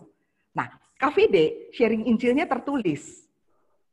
Ya, tapi kalau dalam pertemuan, dalam komunitas atau pertemuan dalam lingkungan, sharing Injilnya disampaikan secara langsung. Nah, baru setelah itu masuk ke dalam oratio yang berikutnya dalam bentuk doa spontan. Silahkan, bisa mendoakan teman yang tadi sharingnya ketika berbeban berat, kita doakan dia, atau kita juga mengungkapkan keluh kesah kita sendiri kepada Tuhan, mohon pertolongan, dan sekaligus sebagai umat beriman yang berkumpul di dalam komunitas, kita tentu saling mendukung. Keluh kesah orang menjadi keluh kesahku, dan kita berdoa untuk kepentingan dia dan kepentinganku, gitu ya. Nah, baru setelah itu lagu penutup dan doa. Nah, sebelum ini biasanya atau sesudah ini juga bisa ditempatkan step berikutnya yaitu aksio. Jadi misio. Jadi kalau kita dalam satu lingkungan atau dalam komunitas, kita bisa bilang, yuk kita komit yuk melaksanakan sabda Allah dalam bentuk karya nyata. Apa yang kita bisa lakukan sampai kita berjumpa lagi bulan depan atau kita berjumpa lagi minggu depan. Jadi kalau kita bilang, well oke, yuk kita laksanakan paling tidak hal kecil lah. Yaitu di rumah gitu misalnya. Kita mau misalnya bangun pagi selalu tepat waktu dan kita komit masing-masing dari kita membaca sabda Allah itu punya waktu misalnya 10 menit untuk baca sabda tiap pagi. Nah nanti minggu depan waktu ketemu kita laporan. Gitu ya. Nah oke, itulah sudah penutupnya. Jadi ini adalah kegiatan pendekatan sabda Allah bagi kita yang mencintai sabdanya melalui metode Lectio Divina ataupun sharing Injil 7 langkah. Terima kasih banyak. Terima kasih Sisiren.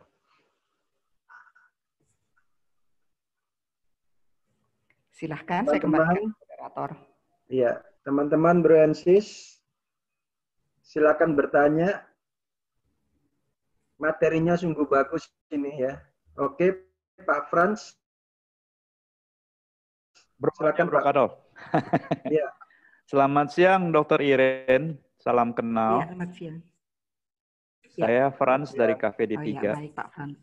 Sebelum saya decide masuk kepada Zoom pengajaran dokter tadi, saya sudah tahu bahwa saya akan masuk kepada tahap yang sangat susah dalam hidup saya untuk memperbaiki diri saya ini. Mungkin saatnya untuk belajar lagi, mungkin bagus, dokter. Boleh. Boleh nanti Nomor saya share. 2, saya itu ya kebetulan memang kan lagi work from home ya, jadi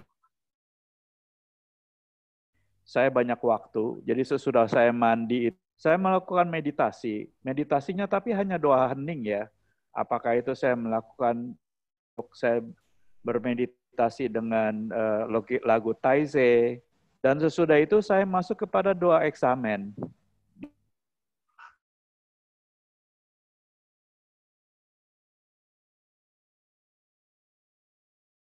Kehidupan saya, yang baiklah ampunilah saya gitu loh. Apakah yang dinamakan Lexio Divina akan satu tahap yang Ya, lebih lanjut betul. lagi, Dr. Terima Iren?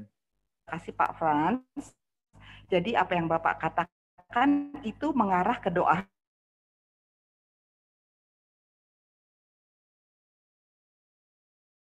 gitu ya, melalui teks. Nah, jadi saya, karena ya bukan. Jadi saya itu hanya mengeksamen, saya punya peristiwa kehidupan pada hari itu gitu loh. Ya, jadi yang pasti saya bisa jawab bahwa memang metode yang dilakukan mengarah ke doa hening, cuman bukan metode Lexio Divina, karena pendekatannya satu tidak dengan sabda Allah, yang terakhir di poin keempat juga masuk ke heningannya belum. Jadi mungkin di poin ini mungkin Monsinyur mungkin bisa memberikan pencerahan kepada, Aja, jadi dokter, yang dilakukan bro. ini. Kebiasaan di Sekina kita bro and sis. Oh, oke. Ya. Oh, ya tentu di KVD juga bro and sis ya. Bro. Oke, ya. Monsinyur kalau masih ada di sini di dalam ruangan kita, apakah bisa pencerah Bro Frans ini? Ya. Selalu bagus merefleksi dan lain sebagainya kan. Berdoa ini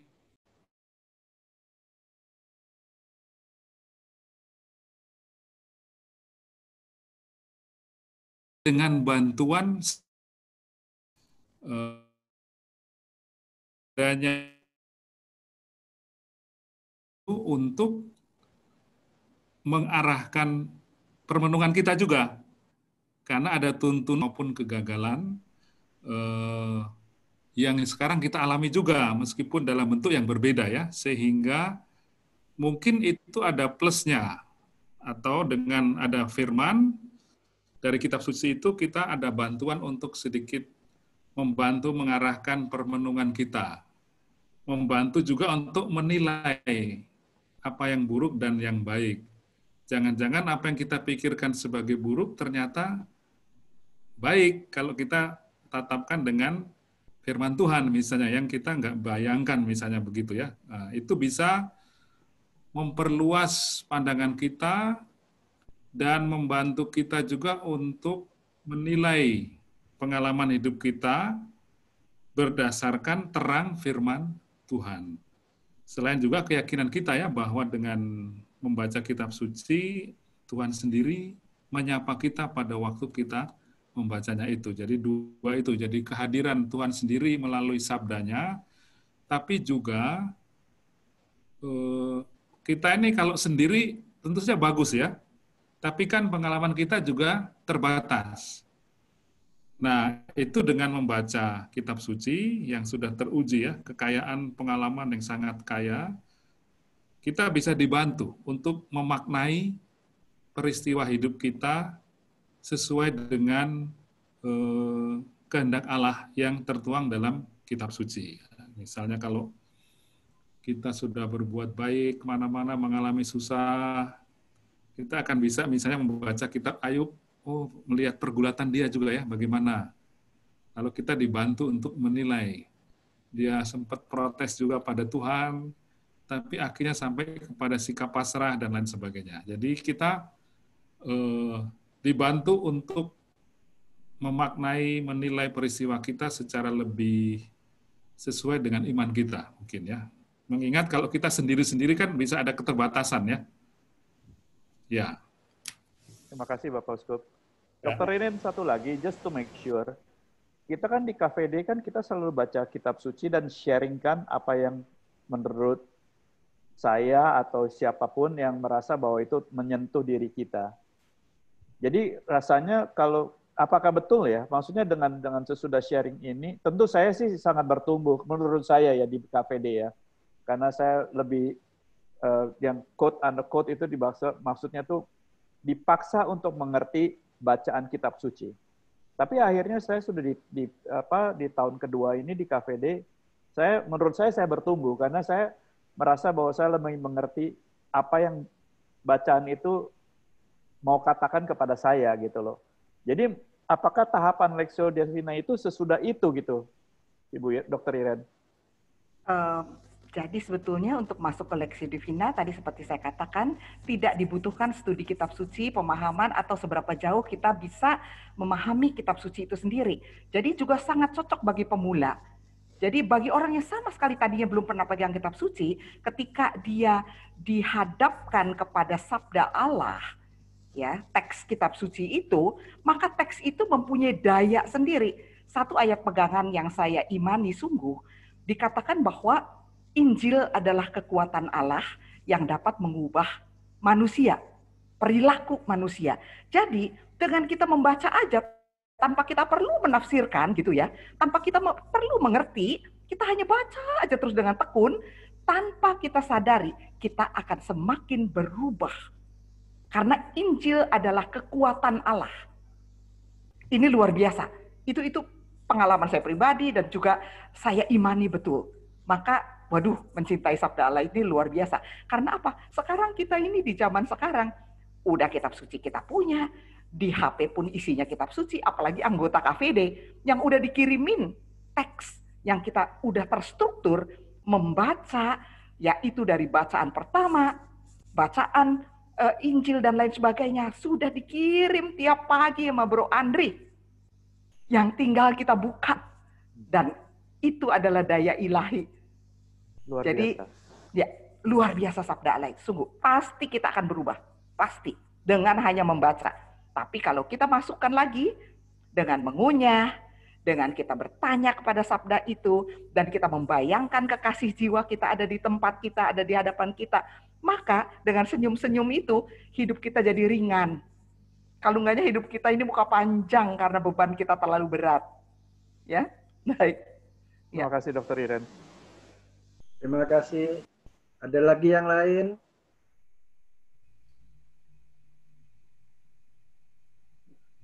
Mumpung ada pakarnya di sini, silakan nanya. Ada bempernya. Sembari menunggu yang lain, mungkin satu pertanyaan lagi, Dr. Iren. Ya. Saya udah baca Perjanjian Lama, mungkin masuk ke tahun keempat ya setiap hari, karena saya ikut satu komunitas MBA juga. Tapi nggak pernah ngerti. Kebetulan ada uskup juga gitu loh. Mungkin bisa dikasih pencerahan bagaimana menyemangati saya supaya mengerti Perjanjian Lama juga gitu. Iya, baik. Kalau saya sih sederhananya gini aja. Kalau membaca itu untuk kita awam nih, daripada baca per bab dari Perjanjian Lama terus Perjanjian Baru yang konteksnya lepas, itu kadang-kadang kita hilang arah karena kita bukan ahli kitab suci dan kita tidak punya latar belakang studi Alkitab yang memadai untuk bisa mengerti.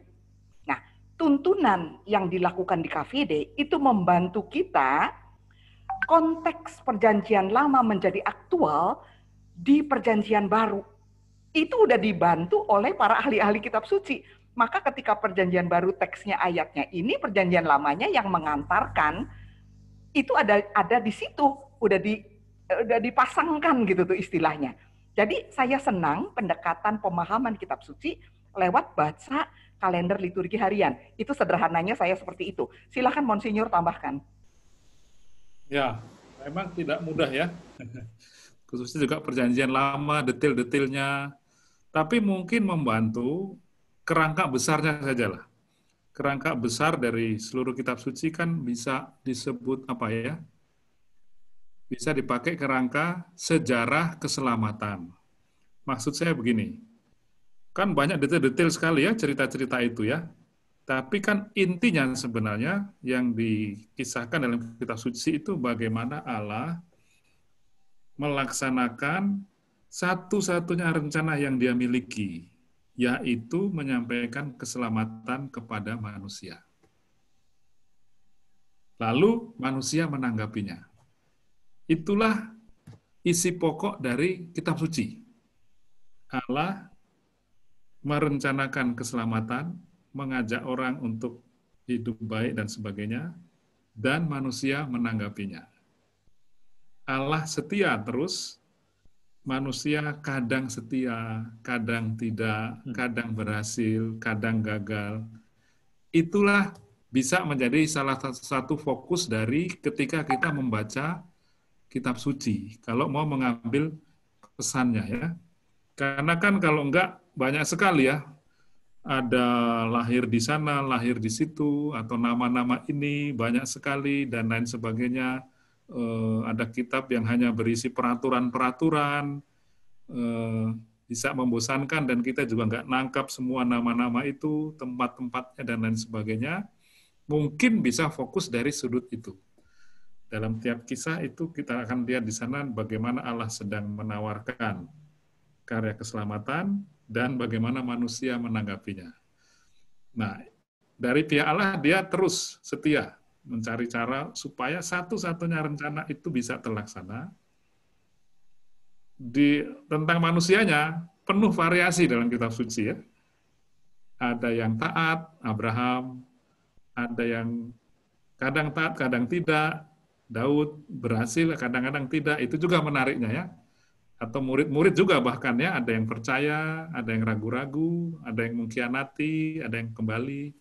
Mungkin itu bisa membantu semacam kerangka umum sekali bahwa yang kita temukan itu kan penulis kitab suci tidak bermaksud menulis tentang geografi atau menyampaikan informasi tentang sejarah, bukan itu terutama kan, tapi mau menyampaikan pesan. Pesan utamanya saya kira itu. Allah yang mau menyelamatkan kita dan tanggapan manusia yang bervariasi. Mungkin itu bisa membantu sedikit ya. Terima kasih Bapak Uskup. Ya. Bro Karel, sebelum nanti satu persatu pada live, mendingan kita foto dulu deh. Tuh liatin tuh satu persatu live. Iya. Ya ayo foto dulu Bro Yo. Ayo Bro Yo. Semua video dibuka dulu. Yuk. Ayo. Ayo. Silahkan dibuka. Kita foto bareng dulu.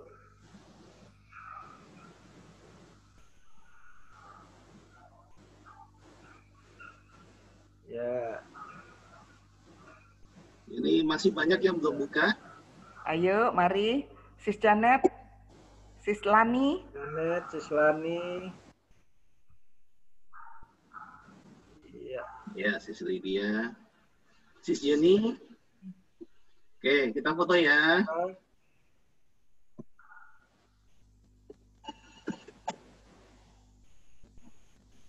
Oke, halaman kedua.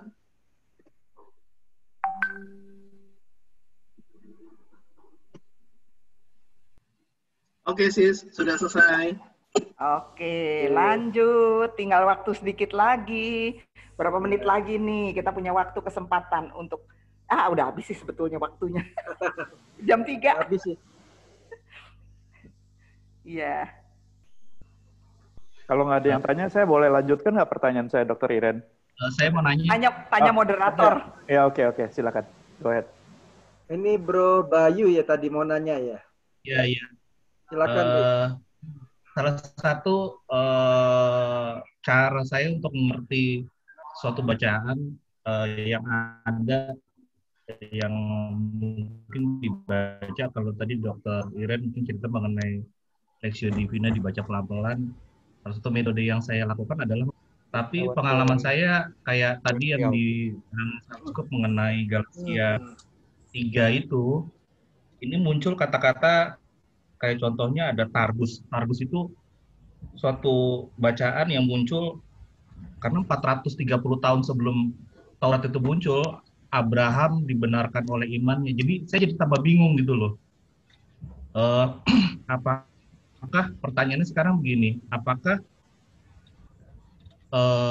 karena saya bingung, apakah harus tidak usah baca tafsir, apakah masih perlu baca tafsir untuk mengerti suatu bacaan gitu loh. Karena terkadang saya sampai punya buku tafsir yang dari Katolik, tapi di sisi lain saya juga punya buku Alkitab pembelajaran yang di sebelah kanan kirinya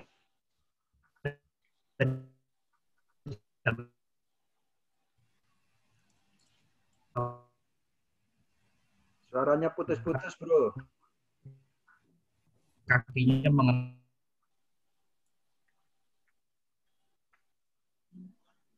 Bro Bayu, suaranya terputus. Sorry, Tapi suaranya mungkin putus, mungkin Bro. Monsinyur udah menangkap maknanya, kesulitan membaca kitab suci karena banyak hal-hal yang kita tidak mengerti, sehingga dibutuhkan buku tafsir yang banyak dan juga tetap tidak mengerti. Jadi itu pendekatannya gimana untuk mendekatkan diri pada sabda Allah. Ya, tadi saya kira dokternya sudah jelaskan. Ada saat-saat di mana kita membaca kitab suci kan dalam arti ingin menarik pesan. Kita berjumpa dengan Tuhan ya, dengan meditasi, dengan mengulang-ulang. Karena keyakinan bahwa ketika membaca kitab suci, kita yakin bahwa Allah sendiri juga berfirman. Dalam momen seperti itu, jangan terlalu sibuk dengan tafsir. Ya. Waktu kita sedang membaca itu dengan sistem Lectio Divina itu. Kalau ada pertanyaan-pertanyaan tentang arti dan sebagainya, mungkin ditunda dulu, karena di situ kita lebih mau dengan membaca kitab suci itu ingin mendengarkan apa sabda Tuhan untuk saya, apa pesan Tuhan untuk saya pada hari ini atau pada saat ini dan lain sebagainya. Di luar itu, kita bisa kemudian ya untuk memperluas pemahaman kita, memperluas pengetahuan kita studi kitab suci. Itu berarti kita kan belajar membaca buku tafsir ya, kemudian ada ayat yang kita kurang mengerti, kita coba baca lagi. Kadang-kadang juga tidak langsung mengerti ya, katakanlah demikian. Nah, itu dua hal yang berbeda. Dan mungkin dengan membaca itu, kalau kita ada pengetahuan yang lebih baik, nanti pada waktu membaca kitab suci lagi dengan Lectio Divina, kita akan terbantu ketika mencari pesan yang benar, sehingga kesalahan-kesalahan yang fatal sekali bisa terhindarkan lah, katakanlah demikian ya, sehingga kita bisa kemudian mendengarkan pesan Tuhan. Jadi itu dua hal yang berbeda. Pengetahuan, tafsir bisa membantu kita ya untuk memahami kitab suci dengan lebih baik. Tapi ya pada tempatnya, begitu ya. Ketika kita sedang membaca dengan sistem Lectio Divina, mungkin itu dinomor duakan. Lebih kita sambil berdoa, sambil membaca, bertanya terutama apa pesan Tuhan bagi kita ya lewat ini ya. Tidak sibuk dengan mengatakan, wah kira-kira Galilea ini sebelah mana ya waktu dibaca itu ya.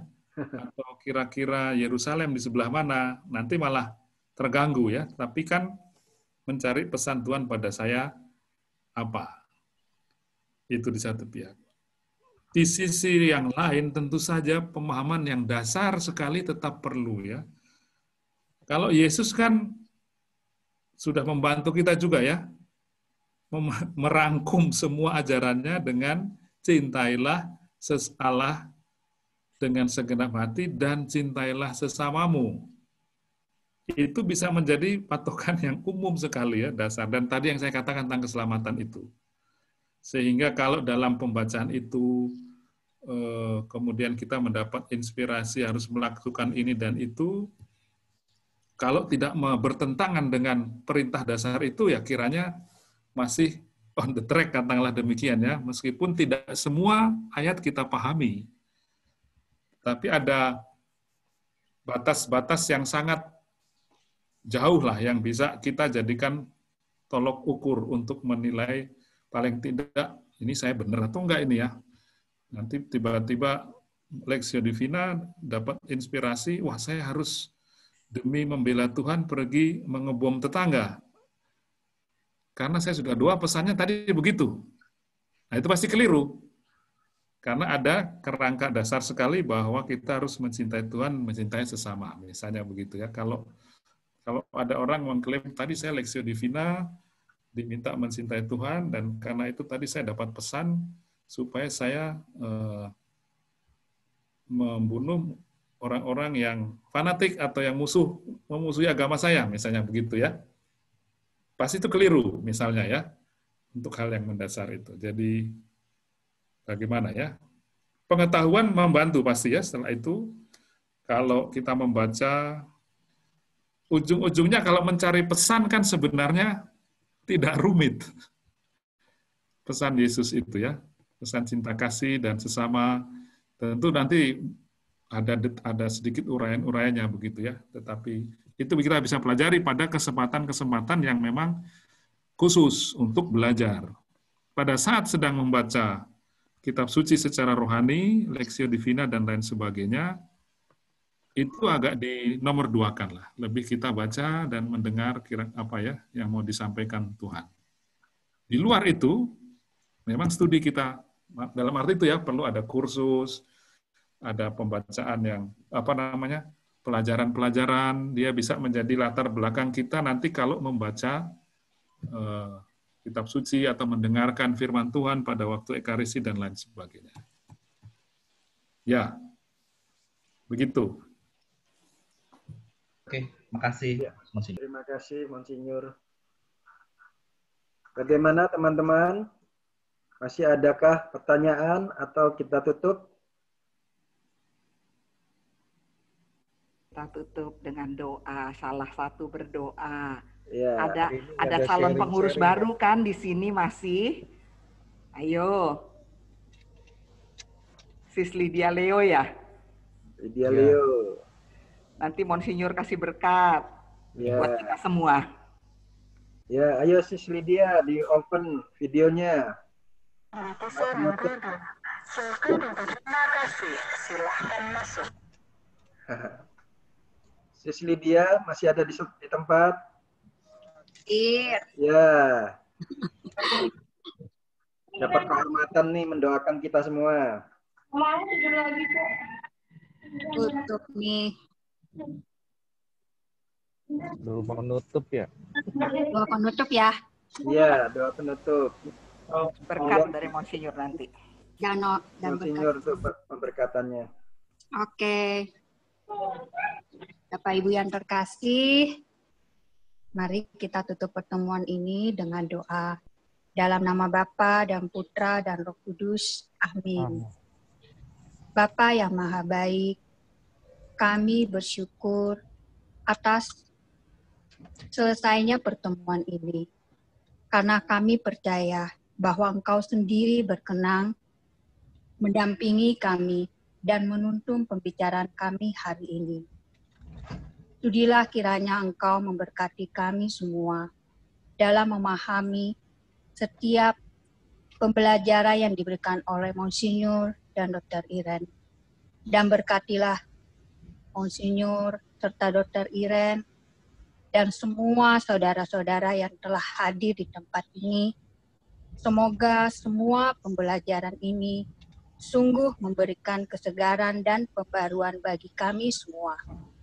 Sehingga kami semua tetap setia dalam melakukan firman-Mu, tetap menjadi yang terbaik melalui kasih dan panggilan-Mu. Dan juga buatlah kami selalu terbuka untuk belajar melayani sesama kami. bersama dengan perantaran Putra-Mu Tuhan kami, Yesus Kristus. Kami mohon kesediaan Monsinyur untuk memberkati kami semua yang hadir di sini. Tuhan sertamu. Dan sertamu juga. Semoga saudara-saudara sekalian dilimpahi berkat Allah yang Maha Kuasa, Bapa dan Putra dan Roh Kudus. Amin. Amin. Terima kasih Terima banyak. kasih, Monsinyur. Terima kasih teman-teman. Terima kasih. Terima kasih. Terima kasih teman-teman semua. Terima kasih semuanya. Sampai ketemu minggu lagi. Terima kasih Bro Karel. Terima kasih. Terima kasih. Bro Yo, terima kasih. Thank you ya. Ya, Bro Yu, terima kasih Bro Karel, terima kasih. Terima kasih, Bro Wandi. Ya, bemper aja terus ya. Jadi moderator dan Bro Yo juga jadi ini terus. Iya. Tanya jawab, Zoom meeting. Semoga acara kita terus berlanjut ya. Iya. Lenny, thank you ya udah hadir. Amin. Bro James, thank you. Ada ini loh Bro Antonio. Terima kasih, Orang dari Papua datang. Iya. Thank you. Sampai jumpa lagi ya, Sis Siska. Sampai jumpa. Berantem.